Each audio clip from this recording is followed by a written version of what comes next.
पिता करते थे 4,000 रुपए महीने की प्राइवेट जॉब। माँ करती थी ब्यूटिशियन का काम। न किसानी का कोई बैकग्राउंड, न लिया कोई प्रशिक्षण, फिर भी वर्मी कंपोस्टिंग के व्यवसाय से आज लाखों कमाती हैं मेरठ की पायल अग्रवाल।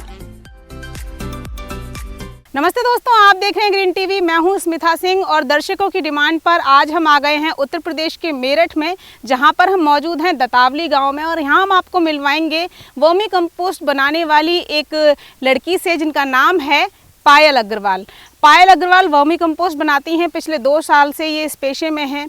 कैसे वर्मी कंपोस्ट बनाती हैं, क्या इनका लागत मेहनत का रेशो रहता है, ये सब बातें हम उनसे करेंगे। साथ ही हर व्यवसाय के कुछ खामियां और खूबियां होती हैं, डूज एंड डोंट्स होते हैं, उन पर भी चर्चा करेंगे। तो चलिए सबसे पहले स्वागत करते हैं पायल अग्रवाल का। पायल, बहुत बहुत स्वागत है आपका ग्रीन टीवी के इस कार्यक्रम में। आप लोगों का स्वागत है। मुझे अपने दर्शकों से मिलवाया आपने और आप लोग यहाँ आए, बहुत बहुत धन्यवाद। मैं बहुत आभारी हूँ आपकी। तो पायल, सबसे पहले मैं आपसे जो सवाल करूंगी वो ये कि जो लोग नहीं जानते कि वर्मी कंपोस्ट क्या होता है, तो उनको सबसे पहले ये बताएं कि ये वर्मी कंपोस्ट है क्या। देखिए, वर्मी कंपोस्ट की या फिर जैविक खाद इसको हम कहते हैं, इसकी एक सिंपल सी परिभाषा है। किसी भी ऑर्गेनिक पदार्थ को जो सड़ गया है, गल गया है या कूड़े की तरह बचा है, जैसे किसी भी फल या सब्जी का जो कूड़ा होता है, उसको आप ऑर्गेनिक खाद कह सकते हैं। बट वर्मी कंपोस्ट उससे थोड़ा सा अलग है। जब हम केचुओं को गोबर गाय का या भैंस का हम उसका सेवन कराते हैं, उसको फीड के तौर पर देते हैं, तो जो हमें अंत में जो पदार्थ हमें मिलता है वो होता है हमारा वर्मी कंपोस्ट। यानी कि केचुए के द्वारा खाया गया गोबर, चाहे वो गाय का हो या भैंस का हो, जब वो निकाला उसने तो उसकी पाचन क्रिया के अंत में जो मल निकलता है वही वर्मी कंपोस्ट कहलाता है। अर्थवॉर्म्स का वो जो वेस्ट होता है वो आपका वर्मी कंपोस्ट हो जाता है। अब पायल, मेरा अगला सवाल आपसे यही होगा कि हम अक्सर सुनते हैं कि इतने टाइम में जो सफ़र शुरू किया, 10,000 से शुरू किया था, 10 लाख आज कमा रहे हैं, ऐसे बहुत सारे वीडियोस यूट्यूब पर होते भी हैं। आपने जो अपने सफ़र की शुरुआत में आपकी लागत कितनी रही और आज 2 साल में मुनाफे का प्रतिशत आपका कहाँ तक पहुँचा है? देखिए, मेरी इनिशियल लागत थी लगभग, आप मान के चलिए 3 लाख रुपए। कैसे? मैं अपनी 11वीं कक्षा, जब मैं खुद 11वीं कक्षा में थी, तब से मैं ट्यूशन्स पढ़ाया करती थी। 8वीं 9वीं के बच्चों को मैं ट्यूशन पढ़ाती थी। लगभग 8-9 साल मेरी बीटेक कंप्लीट हुई 2016 में। और इस पूरे समय के दौरान मैंने ट्यूशन्स ही पढ़ाई हैं। मैंने जो भी अपनी सेविंग्स, 1-1.5 लाख रुपए की सेविंग्स मेरे पास अपनी थी, बाकी कुछ मैंने अपनी मदर से, कुछ मेरे ब्रदर हैं उनसे मैंने लोन लिया, एक तरीके से आप उधार लिए मैंने पैसे, और ये आश्वासन ये उनको मैंने जताया कि भाई मैं कुछ अच्छा करके दिखाऊंगी, तो आप मुझे पैसे दीजिए, मैं कुछ काम करना चाहती हूँ। चाहते हैं लोग एम्पावरमेंट, ये भी चाहते हैं कि लड़कियां पढ़े लिखें, अपने पैरों पर खड़ी हों, लेकिन पढ़ा लिखा के अपने बच्चे को वर्मी कंपोस्ट के बिजनेस में लोग कम ही डालना चाहते हैं। आपकी एजुकेशन कहाँ तक रही और उसके बाद आप वर्मी कंपोस्टिंग करेंगी, ये विचार आपके मन में कैसे आया? देखिए, आपका सवाल बिल्कुल सही है और ये आपके ही मन में नहीं, सभी के मन में आता है। देखिए, हमारे देश में जो एग्रीकल्चर सेक्टर है वो बहुत बड़ा है। आप किसी भी चीज़ की शुरुआत करें, अगर एग्रीकल्चर सेक्टर में आप जाते हैं तो आप एक जीडीपी के जो इतना बड़ा हिस्सा जिसको ये कंट्रीब्यूट कर रहा है, तो यही मेरा सबसे बड़ा रीज़न था। दूसरा, कम लागत में मुझे काम करना था। तीसरा, हमारे एरिया में बहुत ही एम्पल अमाउंट में, यानी कि बहुत बड़ी मात्रा में गोबर जो है वो फेंका जा रहा था, बदबू फैला रहा था, दीमक फैला रहा था। क्योंकि ये जो गांव है दतावली, जहाँ पर हम काम करते हैं, इस गांव से शहर काफ़ी पास है, जुड़ा हुआ है। तो इस क्षेत्र में गोबर की मात्रा इतनी ज़्यादा थी और जो शहरों की जो डेयरी होती हैं, गौशाला होती हैं, उनके पास में गोबर ज़्यादा होने के साथ साथ डंपिंग ग्राउंड्स नहीं होते, यानी कि वो गोबर को कहाँ फेंकें। तो यही कुछ रीजंस रहे जिसकी वजह से मैंने, अगर बिज़नेस करना, पहले तो बिज़नेस करना चुना। दूसरा, बिज़नेस करना है तो कम पैसों में करना है, कम पैसों में क्या बिज़नेस करना है, तो मैंने जितना भी मैंने चीज़ों को पढ़ा, सीखा, रिसर्च की कि कौन से सेक्टर में आने वाले समय में बूम होगा, जहाँ मैं काम की शुरुआत करूँ, तो मुझे वर्मी कंपोस्ट एक एंट्री पॉइंट लगा। अभी भी मैं ये नहीं कहूँगी कि मैं ताउम्र जीवन भर सिर्फ वर्मी कंपोस्ट करूँगी, पर हाँ, यहाँ से मैंने शुरुआत की, जो मुझे एक ये कह लीजिए एक अच्छा स्ट्रॉन्ग पिलर लगा।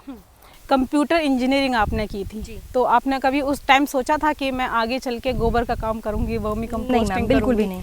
तो ये सब करने के लिए, क्योंकि आप सीधी सी बात है कि कंप्यूटर इंजीनियरिंग करने के बाद एकदम से आप खेतों में उतरे और वर्मी कंपोस्टिंग करने लगे, तो बिना किसी प्रशिक्षण के या किसी ट्रेनिंग के पॉसिबल नहीं होती हैं सब चीज़ें। आपने कोई ट्रेनिंग ली है? देखिए, मैंने कोई ट्रेनिंग नहीं ली है।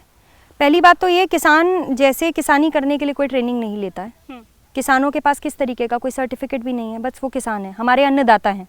आज वो अगर हमें अपने खेतों में उगाकर दाल चावल या किसी भी तरीके का कोई और अनाज है, सब्जी है, फल है, फूल है, सब कुछ हम उन्हीं के द्वारा हम सेवन कर रहे हैं किसी चीज़ का।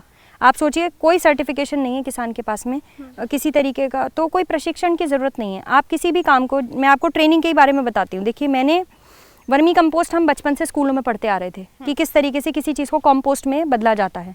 अगर वर्मी कंपोस्ट को जोड़ दिया जाए, बहुत सारे इंस्टीट्यूट्स हैं हमारे भारत में ही जहाँ पर किसान मेले भी लगते रहते हैं, बहुत सारे प्रोफेसर्स हैं एग्रीकल्चर से जुड़े हुए।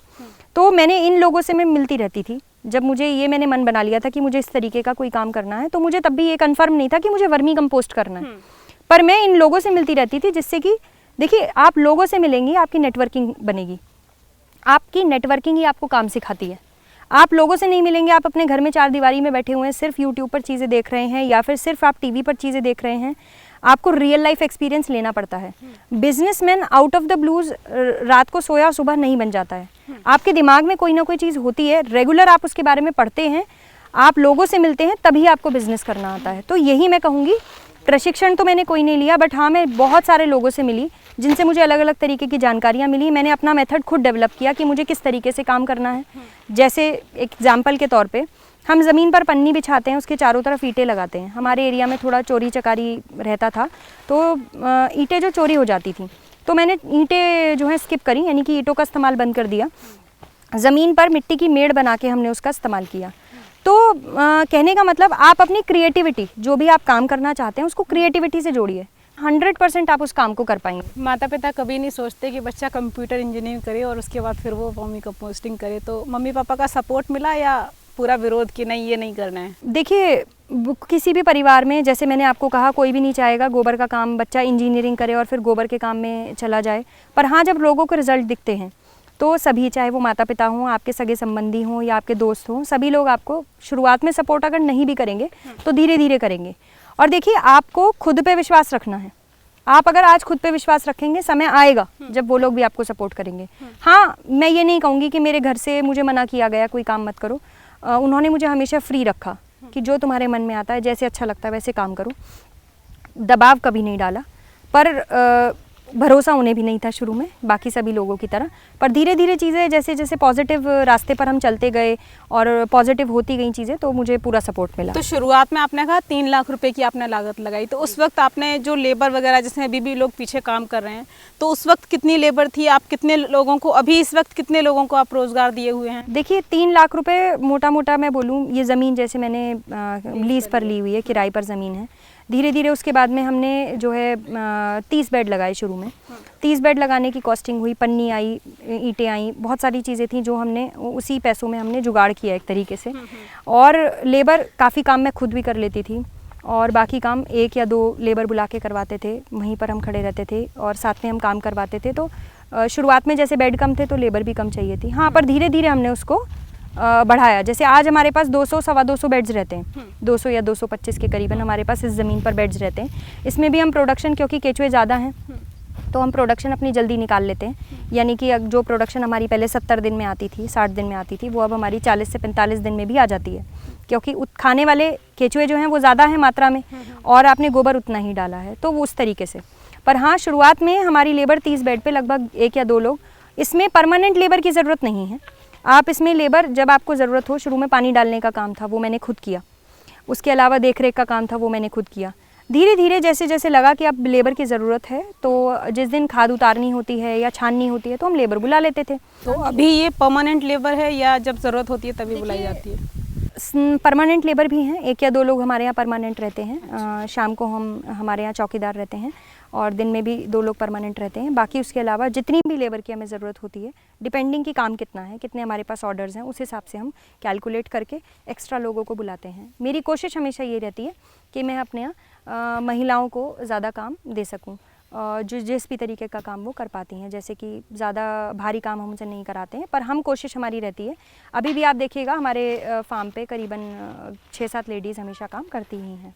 मैं यहाँ पर देख रही हूँ पायल कि आपके जो ये पैकेट्स बने रखे हैं, जो कट्टे रखे हैं, इन पर कोई ब्रांडिंग नहीं है, मतलब आप कोई ब्रांड नहीं इसको बनाया है। तो फिर जो इसको आप सेल करते हैं बाज़ार में, तो मार्केटिंग का काम हुआ, इसका प्रोडक्शन वगैरह पूरा निकालना बाहर, ये सब चीज़ें आप अकेले देखती हैं या कोई साथ में काम करता है? जी देखिए, शुरुआत में अकेले करती थी, जितना भी मैंने कर पाई, जितना मैं एग्जीक्यूट उसको कर पाई। पर धीरे धीरे जब देखिए काम बढ़ता है, आपको 2 हाथों से काम नहीं आप कर सकते हैं, आपको कभी कभी बाहर भी निकलना पड़ेगा, मार्केटिंग भी देखनी पड़ेगी। हमने अपनी मार्केटिंग खुद ही की है सारी, किसानों से मिलना, उनसे जुड़ना, उनको इस चीज़ के फ़ायदे बताना, सारी चीज़ें हमने खुद की हैं। तो ब्रांडिंग जैसे आप कह रहे हैं, हमने कोई ब्रांडिंग आज तक भी नहीं की है। सिर्फ देखिए, किसान को खाद से मतलब है। आपका प्रोडक्ट आप खूब अच्छी सी ब्रांडिंग कर लीजिए, पैकेजिंग बड़ी सुंदर है, पर साथ ही में हमने उन प्रोडक्ट पे, मैं दर्शकों को स्पेशली ये बात बोलना चाहूँगी कि देखिए, ज़रूरी नहीं है पैकेट के अंदर जो सामान है वो बेकार है और ऊपर पैकेट बड़ा सुंदर है तो पैकेट अच्छा है। हमने आज तक भी कोई ब्रांडिंग पैकेजिंग नहीं की है। किसान को ब्रांडिंग से ज़्यादा अच्छे प्रोडक्ट की ज़रूरत है। तो खाद बढ़िया बनाइए। पुराने कट्टे हैं, 6 से 6.5 रुपये का पुराना कट्टा मिलता है, हम उसी में पैक कर देते हैं। तो एक तरीके से हम रीयूज़ भी कर रहे हैं, हम किसी भी तरीके का जो वेस्ट मटेरियल था उसका इस्तेमाल कर रहे हैं और उन्हीं में हम पैकेट बना लेते हैं, कर लेते हैं। अभी मैं बात करती हूँ कि मैंने शुरुआत में काम अकेले किया, बट अभी मेरे साथ में मेरी जो है भाभी जुड़ी हुई हैं और मेरी भाभी का नाम लवीना है, वो मेरे साथ में काम करती हैं। और कभी मैं मार्केटिंग करती हूँ तो वो प्रोडक्शन देखती हैं, कभी मैं प्रोडक्शन देखती हूँ तो वो मार्केटिंग करती हैं। तो इस तरीके से हम लोग ऑन एंड ऑफ अपने रोल्स को जो है चेंज करते हैं। तो आप अपनी भाभी के साथ मिलकर ये पूरा कारोबार संभालती हैं। तो चलिए उनसे भी एक बार बात कर लेते हैं और वो इस पूरे काम में क्या क्या साथ आपका देते हैं, किन किन बातों में, वो उनसे पूछ लेते हैं। आइए लवीना जी, आपका भी स्वागत है बहुत बहुत ग्रीन टीवी के इस कार्यक्रम में, लाइव चर्चा में।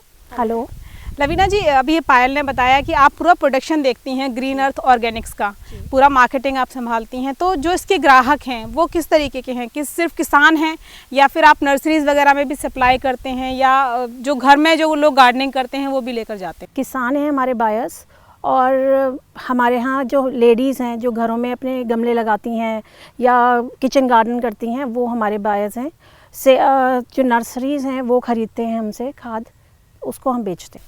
अच्छा, बाकी आपके जो पैकेट्स हैं इन पर कोई ग्रीन अर्थ ऑर्गेनिक का कोई लोगो या ब्रांडिंग नहीं है, तो क्वालिटी किस तरीके की, मतलब क्वालिटी के साथ कोई कॉम्प्रोमाइज़ ना हो, लोगों में अलग पहचान बने, उसके लिए आप क्वालिटी पर कितना ध्यान देते हैं? जी मैम, हम क्वालिटी हमारी 100% होती है, हम उस पर कोई कॉम्प्रोमाइज़ नहीं करते। क्योंकि हमारे जो प्लेन बैग्स हैं वो लोग इसीलिए लेके जाते हैं कि उनकी क्वालिटी बहुत मेंटेन करके रखी हुई है, और हमारे बायर्स बार बार हमारे पास इसीलिए आते हैं कि हमने बिल्कुल भी उसके अंदर कोई कॉम्प्रोमाइज़ नहीं करा।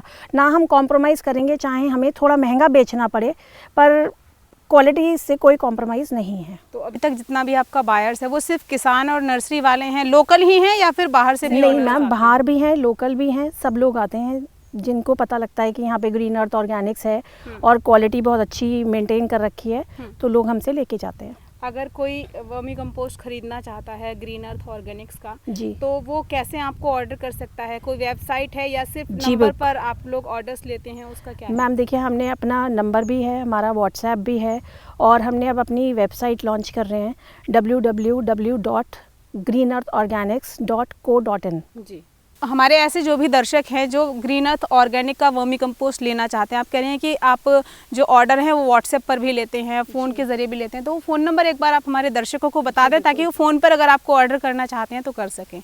मैम उसका नंबर है 7248119336। जी, आप उस पर कांटेक्ट कर सकते हैं, उस पर ही हमारा व्हाट्सएप चलता है, और उस नंबर पे आप बता सकते हैं कि आपको क्या चीज़ कैसे चाहिए। बहुत बहुत शुक्रिया आपका लवीना जी, और आगे की चर्चा हम पायल जी के साथ जारी रखते हैं। बहुत बहुत शुक्रिया आपका।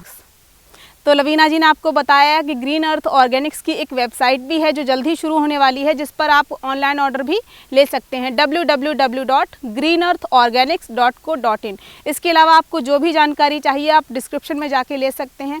अगर आपका और भी कोई सवाल है तो आप ग्रीन टीवी के व्हाट्सएप नंबर पर व्हाट्सएप करके जानकारी जुटा सकते हैं। चलिए चर्चा को जारी रखते हैं। पायल, मैं आपसे एक और चीज़ जानना चाहती हूँ, जो मैंने आपसे शुरुआत में कहा कि हर एक व्यवसाय के कुछ डूज एंड डोंट्स होते हैं। हम वो भी मैंने आपको बताया कि हम वीडियोस देखते हैं कि 10,000 से शुरुआत की थी, आज 10 लाख रुपए का मुनाफा हो रहा है। तो ये इस व्यवसाय में क्या चीज़ें, ये सच्चाई है कि आप एक साल के अंदर 10,000 रुपये से 10 लाख कमा सकते हैं, या ये सफ़र बहुत कठिन रहता है? उसके बारे में भी हमारे दर्शकों को बताएं। आप जब भी कोई काम शुरू करते हैं, आपको सबसे पहले अपना मार्केट पता होना चाहिए कि आप उस सामान को कहाँ बेचने वाले हैं, किसे बेचने वाले हैं। अगर आपको मार्केट नहीं पता है तो वो काम करने का कोई फ़ायदा नहीं है। इस बीच में अगर कोई आपसे कहे कि भाई हाँ आप सामान बनाइए, आप सामान बनाइए और हम बेचेंगे आपका सामान, पहली बात तो क्या इस बीच में कोई सर्टिफिकेट है या कोई लीगल एग्रीमेंट है, ऐसा कुछ भी नहीं है। ट्रांसपोर्टेशन कॉस्ट भी बहुत सारी होती है, पैकेजिंग कॉस्ट भी होती है। तो देखिए कहीं भी किसी भी वजह से हमें जो है अपने लक्ष्य से भटकना नहीं है। तो पहला तो डूज एंड डोंट्स में यही मैं बोलूँगी कि अपनी आंखें खोल कर रखें। किसी भी व्यक्ति को या कोई किसी भी तरीके से कोई आपको जो है कोई टारगेट ना बना पाए कि आपका नुकसान हो किसी भी वजह से। तो आप कोई व्यवसाय जब शुरू करते हैं, पहला मेन फोकस आपका मार्केट पे होना चाहिए। आप सामान कहाँ बेचेंगे, किसी और को नहीं बेचना है, आपको डायरेक्ट कस्टमर को सामान बेचना है। देखिए इसमें दो चीज़ें हैं, अगर आप कस्टमर को सामान बेचते हैं आपको मुनाफा भी ज़्यादा होता है, आप काम करते हैं मुनाफे के लिए। और अगर आप किसी बीच में यानी कि किसी भी बिचौलिया कहूँगी मैं, अगर किसी बिचौलिए को सामान बेचते हैं तो उसमें आपको मुनाफा नहीं होता है। दूसरा ना आप डायरेक्ट कस्टमर से मिल पा रहे हैं। अब इस सब के बीच में थोड़ा सा ये है कि जैसे आपने टर्म बाईबैक इस्तेमाल करी, हाँ हमारी इंडस्ट्री में बाईबैक नाम पे बहुत लोगों को सामान जो है कह लीजिए बेवकूफ़ी बनाया गया। उनको कहा गया कि उनको एक तरीके से गुमराह किया गया कि भाई आप सामान बनाइए और हम आपका सामान लेके आगे बेचेंगे। ऐसा नहीं होता है, मार्केट खुद ही बनानी पड़ती है। किसान आपका डायरेक्ट मार्केट है, नर्सरी आपके लिए मार्केट है। बहुत सारे ये कह लीजिए कि गवर्नमेंट टेंडर्स निकलते हैं, हॉर्टिकल्चर डिपार्टमेंट की भी बहुत सारी नर्सरीज़ हैं, बहुत सारे टेंडर्स निकलते रहते हैं। जो लोग अपने घरों में गमले जो है लगा रखे हैं या गार्डन्स मेंटेन करते हैं, किसी भी तरीके का कोई रिजॉर्ट है, रेस्टोरेंट्स हैं जो टेरेस गार्डनिंग कर रहे हैं, ये सारे क्षेत्र में वर्मी कॉम्पोस्ट ही तो डलेगा। आप बताइए यहाँ यूरिया डीएपी डाई डालकर उनको क्या बेनिफिट होने वाला है, कुछ भी नहीं। तो मेरा मेन मकसद दोबारा यही है, डूज एंड डोंट्स में आप अपनी आंखें खोलें। कहीं भी अगर आप जाते हैं, कोई भी किसी भी तरीके का व्यवसाय करते हैं, सिर्फ वर्मी कंपोस्ट नहीं, आप अपनी मार्केट पहचानें। इन्हीं क्षेत्रों में वर्मी कंपोस्ट की मार्केट यही है जो मैंने अभी आपको बताई सारी, इन पर फोकस करें, अपना माल खुद बेचें। तो ये एक बहुत अच्छी चीज़ पायल ने बताई है आपको कि यदि आप अपना व्यवसाय शुरू कर रहे हैं तो बायबैक वाली पॉलिसी में घुसने की बजाय आप खुद से अपना बाजार बनाएं। जो आपने उत्पाद बनाया वो वर्मी कंपोस्ट ही क्यों कुछ भी हो, बजाय आप किसी बिचौलिए को देने के या किसी होलसेलर को देने के, खुद से अपना बाजार तलाशिए। तभी आप एक सफल उद्यमी भी बनेंगे कि आप खुद से अपने उत्पाद का बाजार तलाशेंगे तो अच्छा मुनाफा भी आपको उसमें मिलेगा। क्योंकि बहुत सारे लोग होते हैं जो कोई भी व्यवसाय, चाहे वर्मी कंपोस्टिंग ही मान लीजिए, वो शुरू करते हैं लेकिन फिर उसमें मुनाफा नहीं होता। उसकी वजह यही होती है जो पायल आपको बता रही है। पायल, एक और चीज़ मुझे याद आ रही है कि बहुत सारे लोगों को हम देखते हैं, हमारे पास भी क्वेरीज आती हैं, क्वेश्चंस आते हैं कि केचुए नहीं मिलते हैं उनको, जबकि यहाँ मैंने सुना है वर्मी कंपोस्टिंग जो करते हैं कि केचुए डबल हो जाते हैं, एक साल में ही बहुत सारा केचुआ मुनाफा कमाते हैं लोग केचुए बेचकर ही। तो ये क्यों होता है जब केचुए उपलब्ध भी हैं और जिनकी मांग है उनको नहीं मिलता है, ऐसा क्यों? देखिए दो तरीके हो सकते हैं। अगर किसान कहते हैं, कई बार मेरे पास भी बहुत क्वेरीज आती हैं, लोग कहते हैं हमें 20 किलो 25 किलो 50 किलो केचुआ भेज दीजिए, हम कर्नाटक से हैं, हम केरल से हैं, या फिर हम जम्मू कश्मीर से हैं। देखिए सबसे पहली बात तो केचुआ एक लिविंग एंटिटी है, यानी कि एक जीता जागता कोई चीज़ नहीं है, कोई वस्तु नहीं है, वो एक जीती हुई चीज़ है, जीव है। कोई जीव है तो उसको हम अगर ट्रांसपोर्ट भी कराएंगे तो वो उसकी पैकेजिंग ओपन होगी, यानी कि हम प्लास्टिक की जो क्रेटे होते हैं उनमें हम केचुआ भरते हैं, नीचे सूती कपड़ा लगाया जाता है, उसमें पानी का छिड़काव भी बीच बीच में किया जाता है ताकि वो ठंडा रहे, उसको ढककर हम पराली से उसको ढककर भेजते हैं। कोई चीज़ जीव है तो ऑब्वियसली मैं कहने का मतलब ये है कि वो खुली जाएगी, बंद पैकेट में तो हम उसे भेज नहीं सकते, पार्सल भी नहीं कर सकते, कोरियर भी नहीं कर सकते। अगर आपकी क्वांटिटी ज़्यादा है, मान लीजिए आपको 20-30 बेड्स लगाने हैं अपने यहाँ, तो हम अपने आदमी के साथ में गाड़ी करके केचुआ भेजते हैं। पर अगर हम बात करें कि 10-20 किलो केचुआ हम नहीं भेज पाएंगे या नहीं भेज पाते हैं, पर उसके लिए हमने एक ऑल्टरनेटिव तैयार किया है कि हम व्यक्ति को कहते हैं कि कोई भी किसान है जिनको अपने यहाँ शुरू करना है वो आएँ हमारे यहाँ, एक छोटी सी ट्रेनिंग लें। और ट्रेनिंग से मतलब ये है कि किस तरीके से हम काम कर रहे हैं, हमारे यहाँ हमेशा बेड्स बन रहे हैं, उन पे से खाद उतर रहा है, आप आइए 4-5 घंटे में काम आराम से यहाँ देखिए और यहीं से सीखिए। केचुआ पैक करवाइए, इसको हम ऐसे पैकिंग करके देंगे कि आप उसे 4 दिन भी अपने साथ रखिए ताकि आप रास्ते भर उसका ध्यान रख के ले जा सकें।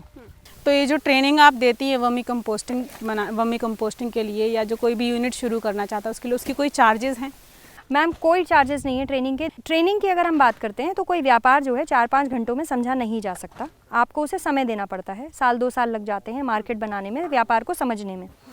तो चंद घंटों में आप एक बेसिक प्रोसेस समझ सकते हैं कि आप बेड बनाएंगे कैसे, पन्नी बिछाएंगे कैसे, क्या उसका साइज़ होना चाहिए, लैंड की डिज़ाइनिंग किस तरीके से होगी, कितने फीट का रास्ता आप ट्रैक्टर ट्रॉली वगैरह के लिए छोड़ेंगे, किस तरीके से लेबर काम करेगी, क्या टूल्स इस्तेमाल हो रहे हैं, उतनी बेसिक नॉलेज जिससे कि आप व्यापार को शुरू कर सकें, वो हम देते हैं। पर साथ ही में अगर मैं ये कहूँ कि उस ट्रेनिंग के लिए मैं आपसे 4-5 हज़ार रुपये चार्ज करूँ, चार्ज करने के बाद में मैं आपसे कहूँ आप आइए हमारे यहाँ ट्रेनिंग लीजिए और आप पूरा वर्मी कंपोस्ट समझ गए, ये बिल्कुल गलत है। ये कहना अपने आप में बिल्कुल सही बात नहीं है। तो ट्रेनिंग के कोई चार्जेस भी नहीं है, फ्री ऑफ कॉस्ट ट्रेनिंग है। आप हमारे यहाँ आइए, बेसिक काम समझ लीजिए किस तरीके से होता है। अगर आप यूनिट सेम इस तरीके की कोई यूनिट स्टैब्लिश कराना चाहते हैं, हम अपनी लेबर भी भेजते हैं, वो वहाँ जाएंगे, आपके यहाँ यूनिट लगाएंगे, 3 से 4 दिन वो वहाँ रुकेंगे और आपका पूरा काम करवाएंगे, तब लौटेंगे। उसके साथ साथ अगर आपको किसी भी तरीके की कोई क्वेरी है, हमारा व्हाट्सएप भी चलता है, हम लोग फ़ोन पे भी बात करते हैं, आप हमें कॉल करिए, आपकी किसी भी तरीके की कोई क्वेरी है, हम वीडियो कॉल पे बात कर सकते हैं, हम नॉर्मल कॉल पे बात कर सकते हैं, आपकी जो क्वेरी है हम उसका आंसर करेंगे। तो ये जो आपने कहा कि 3-4 लोग जाएंगे वहाँ बेड्स बनवाएंगे, उस सब चीज़ों के भी कोई चार्जेस होंगे या उनकी मेहनत होगी सिर्फ वो?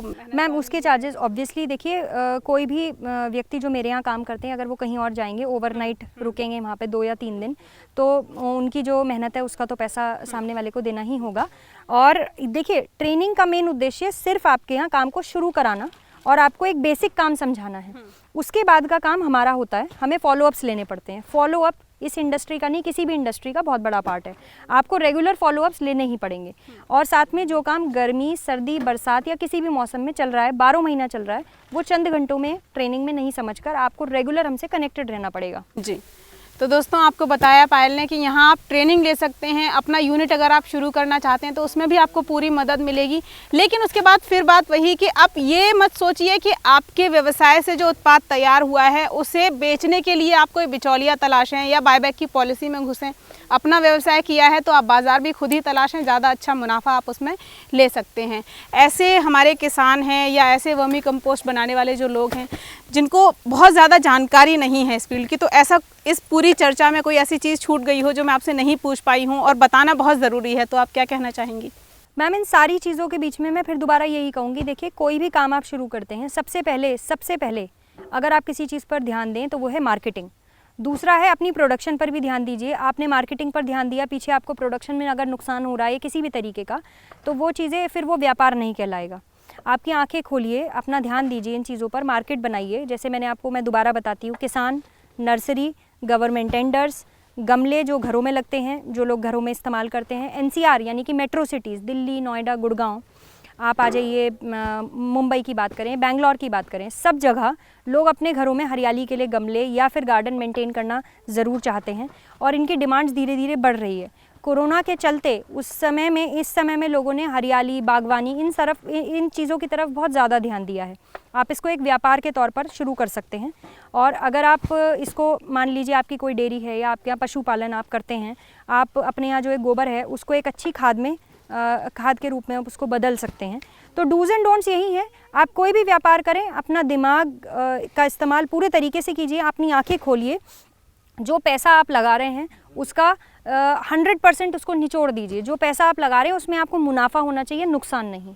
जी, तो दोस्तों पायल ने आपको बहुत सारी बातें बताई, वर्मी कंपोस्टिंग के व्यवसाय से जुड़ी हुई तमाम बातें ऐसी भी थी जो हर कोई नहीं बताता है। बहुत सारी खूबियाँ बताई जाती हैं लेकिन खामियां नहीं बताई जाती हैं। बहुत सारी चीज़ें आपको पायल ने बताई हैं कि अगर आपको एक सफल उद्यमी बनना है तो आपको अपने जो उत्पाद है उसका जो मार्केट है वो खुद ही तलाशना होगा। मैं बार बार ये चीज़ इसलिए कह रही हूँ क्योंकि बाज़ार की समस्या हर किसान या उद्यमी के सामने आ रही है और उनको कैसे आपको टैकल करना है, कैसे उन चीज़ों का निपटारा करना है, वो तमाम बातें, इस जो चर्चा का मुख्य उद्देश्य था वो यही था कि आप ये समझें कि उत्पाद बनाकर आपको बेचना कैसे है।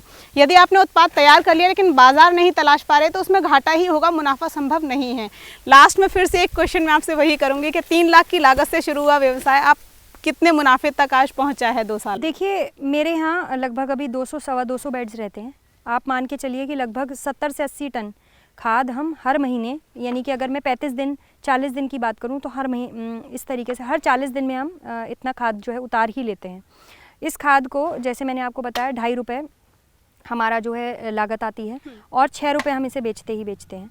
अब इसके बीच में आप मुनाफा अब आप खुद ही लगा सकते हैं कि हम एक अच्छा मुनाफा कमा रहे हैं, एक अच्छा काम कर रहे हैं और हम जहर मुक्त खेती की तरफ किसानों को मोटिवेट कर रहे हैं, उन्हें ट्रेनिंग्स भी दे रहे हैं, फ्री ऑफ कॉस्ट ये ट्रेनिंग्स चल रही हैं। इसके अलावा भी अगर किसी भी तरीके का कोई भी क्वेरी आती है जिसके बारे में हम जानकारी रखते हैं, हम सामने वाले को उसके बारे में भी बताते हैं और कोई भी यूनिट स्टैब्लिश करना चाहें वो भी करवाते हैं। पर उद्देश्य सिर्फ यही है कि आप किसी भी तरीके से गुमराह ना हो, अपना मार्केट खुद बनाएं, खुद सामान को बेचें और अपने पैरों पर खड़े हो जाएं। चलिए, बहुत बहुत शुक्रिया आपका ग्रीन टीवी के दर्शकों से जुड़ने के लिए और हमसे ये विशेष चर्चा करने के लिए। बहुत धन्यवाद आप लोगों का, आप यहाँ आए। जी, तो दोस्तों ये थी मेरठ की पायल अग्रवाल जो पिछले 2 साल से वर्मी कंपोस्टिंग कर रही हैं, अच्छा मुनाफा भी इससे ले रही हैं, लेकिन साथ ही उन्होंने एक संदेश आप लोगों को देने की कोशिश की है जो मैं फिर से आपको दोहरा रही हूं कि आप जो भी व्यवसाय शुरू करें, चाहे आप वर्मी कंपोस्टिंग ही शुरू करते हैं, अपने उत्पाद के लिए बाजार आप खुद तलाशें। वर्मी कंपोस्टिंग एक काफ़ी अच्छी चीज़ है। प्राकृतिक खेती में या जैविक खेती में आप इसका इस्तेमाल करते हैं तो वाटर होल्डिंग कैपेसिटी इसमें इससे अच्छी हो जाती है, भूमि की उर्वरा शक्ति बढ़ती है, बहुत सारी और भी खूबियां हैं वर्मी कंपोस्ट की।